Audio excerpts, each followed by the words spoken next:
Hello, good morning to all. आज हम लोग अगले प्रैक्टिस सेट की ओर बढ़ते हैं। इसमें जीके जीएस और मैथ्स रीजनिंग सभी मिक्स होने के कारण आज हम लोग जीके और जीएस के 75 प्रश्न को देखेंगे, क्योंकि कोई ऐसा नहीं है कि सेपरेट वाइज दिया गया है जिससे कि उसको हम केवल जीके को बता देखें, जीएस छोड़ दे, या केवल जीएस को देखे तो जीके छोड़ दे। इसी की वजह से आज मिक्स होने के कारण आज दोनों को साथ देखेंगे और 75 प्रश्न देखेंगे। चलिए आगे बढ़ते हैं। पहला प्रश्न है, वर्ष 2013-14 में रणजी ट्रॉफी किस टीम ने जीती? आंसर होगा कर्नाटक। कौन सा sugar bowl of the world के रूप में जाना जाता है? आंसर होगा क्यूबा। अगला प्रश्न है, जल का घनत्व किस तापमान पर सर्वाधिक होता है? तो 4 डिग्री सेल्सियस पर होता है। संयुक्त राष्ट्र संघ का गठन किस वर्ष हुआ? आंसर होगा 1945 में। संयुक्त राष्ट्र संघ का स्थापना 24 अक्टूबर 1945 को हुआ था। अगला प्रश्न है, भारत की आज़ादी के समय भारत के वायसराय कौन थे? तो लॉर्ड माउंटबेटन थे। यह भारत का अंतिम वायसराय थे। इन्हीं के समय भारत आज़ाद हुआ था।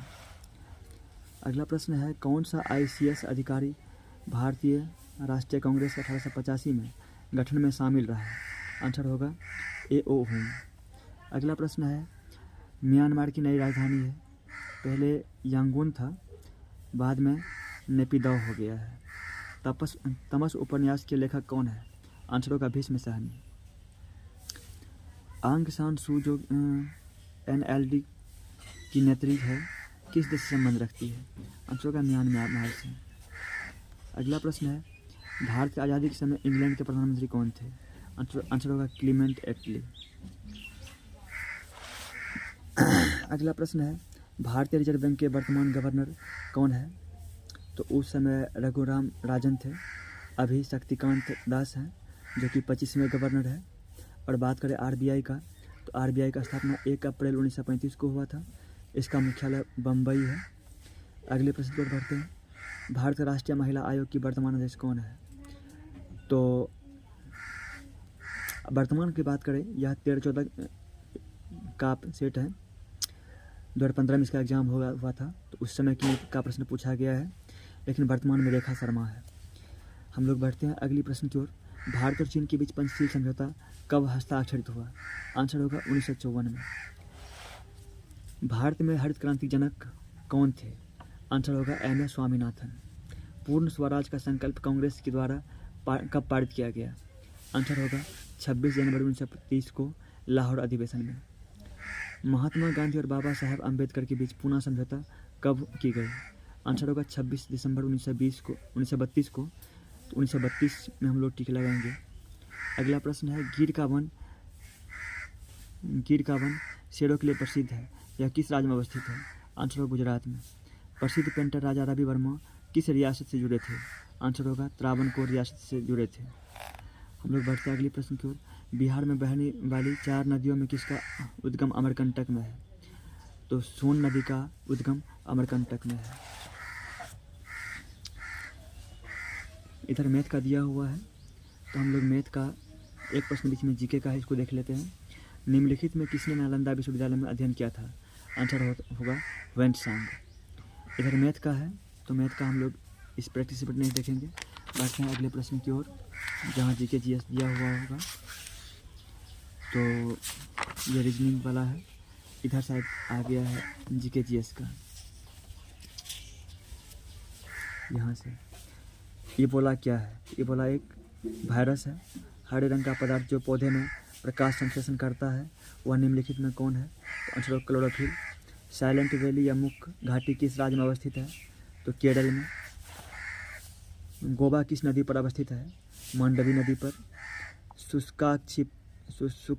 क्या लिखा हुआ है? शुष्काक्षी कोप का मनुष्यों में प्रकोप किस विटामिन की कमी से होता है? आंसर होगा विटामिन डी। प्रोटीन ऊर्जा कुपोषण का परिणाम है। तो बाल अक्षय, जिसे मरासमस भी कहा जाता है। निम्नलिखित में से किस स्थान पर जी का मान सर्वाधिक होगा? तो आंसर होगा अंटार्कटिक के कैंप में। अगला प्रश्न है, शरीर किस अंग की खराबी से मधुमेह रोग का प्रकोप होगा? तो पैनक्रियास या अग्नाशय की खराबी से मधुमेह रोग होता है, जो इंसुलिन उत्पन्न करता है, और इंसुलिन के कमी कारण मधुमेह होता है और मधुमेह को डायबिटीज़ भी कहा जाता है। साधारण नमक का रासायनिक नाम निम्नलिखित में से क्या है? तो सोडियम क्लोराइड होगा। नंबर 3 इसका आंसर होगा, ये वाला आंसर होगा सोडियम क्लोराइड। इसका फार्मूला होता है NaCl। घेंघा रोग आयोडीन कमी से होता है या निम्न में से किस क्षेत्र में व्याप्त हो सकता है? तो पहाड़ी क्षेत्र में। विटामिन ए मुख्यतः कहाँ संग्रहित होता है? यकृत में। मादा क्यूलेस मच्छर निम्नलिखित में से किस रोग का वाहक है? फाइलेरिया का। समदाब रेखा निम्नलिखित में से किसको प्रदर्शित करती है? समान वायुमंडलीय दबाव को। निम्नलिखित में से कौन सी नदी कक्षकिरण में समाहित होती है? लूनी नदी। थायराइड ग्रंथि का स्थान कहाँ है? गला। निम्नलिखित गौ प्रजातियों में कौन सी प्रजाति देसी नहीं है? हालस्टीन फ्रीजियन। तारों का रंग निर्भर करता है उनकी उम्र पर। हम लोग बढ़ते हैं। तारों का रंग निर्भर करता है उनकी तापमान पर या उनकी उम्र पर। इनमें कन्फ्यूजन तो हमको लग रहा है, लेकिन क्या तारों का रंग निर्भर करता है उनके तापमान पर होगा। कन्फ्यूजन मुझे है, लेकिन उनके तापमान पर हम बतलाते हैं आपको, देख लीजिएगा आप लोग भी एक बार। अगले प्रश्न पर बढ़ते हैं। डॉक्टर नॉर्मन ई बोरलॉग किस देश से थे? तो अमेरिका से थे। आयोडीन टेस्ट का प्रयोग किसकी उपस्थिति जांचने के लिए होता है? कार्बोहाइड्रेट जांचने के लिए होता है। हम लोग बढ़ते हैं अगले प्रश्न की ओर। भारतीय संविधान कौन सा अनुच्छेद छुआछूत उन्मूलन से संबंधित है? अनुच्छेद 17। प्लास्टर ऑफ पेरिस का रासायनिक नाम है तो कैल्शियम सल्फेट हाइड्रेट। राष्ट्रीय प्रतीकों के संबंध में नीचे दिए गए कथनों में से कौन सा कथन सही नहीं है? तो इनमें ये कथन ठीक है, ये कथन ठीक है। ये राष्ट्रीय प्रतीक लोरिया नंदनगढ़ सिंह सीट से लिया गया, ये गलत है। आंसर 3 इसका होगा। बिहार पंचायती राज अधिनियम में पंचायत की अवधि 5 वर्षों के लिए की निर्धारित है। इसकी गणना होती है ये नहीं होगा आंसर, ये भी नहीं होगा। पंचायत निर्वाचन के परिणाम घोषित करने की तिथि से नहीं, इसका ये आंसर होगा। पंचायत की पहली बैठक की तिथि से की जाती है इसकी गणना। राज्यसभा के संदर्भ में निम्नलिखित में से कौन सा कथन सही है? इसका आंसर होगा, कौन सा कथन सही है? ये गलत होगा, ये भी गलत होगा। राज्य सूची की किसी, ये सही होगा। राज्य सूची के किसी विषय पर संसद कानून बना सकती है अगर राज्यसभा 2/3 बहुमत से पारित करे कि राज्य सूची का संदर्भगत विषय राष्ट्रीय महत्व का हो गया है। नंबर 3 इसमें भी सही होगा। अगला प्रश्न कहता है भारत में स्वतंत्रता के बाद प्रथम आम चुनाव कब संपन्न कराए गए? आंसर होगा 1952 में। अगला प्रश्न है लोकसभा या विधानसभा के निर्वाचन में एक उम्मीदवार अपनी जमानत की राशि खो देगा अगर उसे कुल वैध मतों का, इसका आंसर होगा 1/5 से नहीं होगा, 1/6 से कम मत प्राप्त हो तब। अगला प्रश्न है भारतीय राष्ट्रीय कांग्रेस का प्रथम अधिवेशन दिसंबर 1885 में कहाँ हुआ था? बॉम्बे में हुआ था। एक दल लोकसभा में विपक्षी दल होने का दावा करता है, उसके पास न्यूनतम कितने सांसद लोकसभा में होने चाहिए? तो 55 होना चाहिए। अगला प्रश्न कहता है ग्राम पंचायत का कोई सदस्य हस्तलिखित आवेदन मुखिया को समर्पित कर त्यागपत्र दे सकता है। आवेदन समर्पित करने के कितने दिनों के बाद त्यागपत्र प्रभावी माना जाएगा? तो आंसर होगा 7 दिनों के बाद। सामुदायिक विकास कार्यक्रम का सार था लोक भागीदारी। नरेगा योजना का खर्च केंद्र और राज्य के बीच किस अनुपात में वहन किया जाता है? तो 90:10 के अनुपात में। अगला प्रश्न है निम्नलिखित पंचवर्षीय योजनाओं में कौन सी योजना अनावृष्टि और 2 युद्धों के कारण प्रभावित हुई? तो आंसर होगा तीसरी पंचवर्षीय योजना। इसमें चीन और पाकिस्तान के बीच 2 युद्ध हुआ। इसके बाद उसी योजना में भारत में सूखा और अकाल का भी दौर था। बिहार में किसान सभा का स्थापना किनके द्वारा की गई? शाहजहां सरस्वती द्वारा किया गया।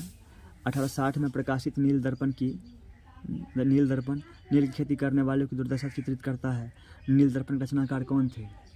आंसर होगा दीनबंधु मित्र। अगला प्रश्न है नीचे दी गई कमेटियों में किसका संबंध पंचायती राज से है? आंसर बलवंत राय मेहता कमेटी से है। 2014 के नोबेल शांति पुरस्कार विजेता कौन है? आंसर होगा मलाला यूसुफजई और कैलाश सत्यार्थी। द्रोणाचार्य पुरस्कार किस क्षेत्र में दिया जाता है? तो क्रीड़ा प्रशिक्षण के क्षेत्र में दिया जाता है। राष्ट्रीय खेल दिवस 29 अगस्त को मनाया जाता है। यह निम्नलिखित में किनसे संबंधित है? ध्यानचंद्र से। मैग्सेसे पुरस्कार रेमन मैग्सेसे के नाम पर दिया जाता है। वे किस देश के राष्ट्रपति थे? फिलिम पेस के। 12वीं शीतकालीन ओलंपिक खेल किस देश में आयोजित किए गए थे? तो आंसर होगा रूस में किए गए थे। सहारा रेगिस्तान किस महाद्वीप में अवस्थित है? अफ्रीका में।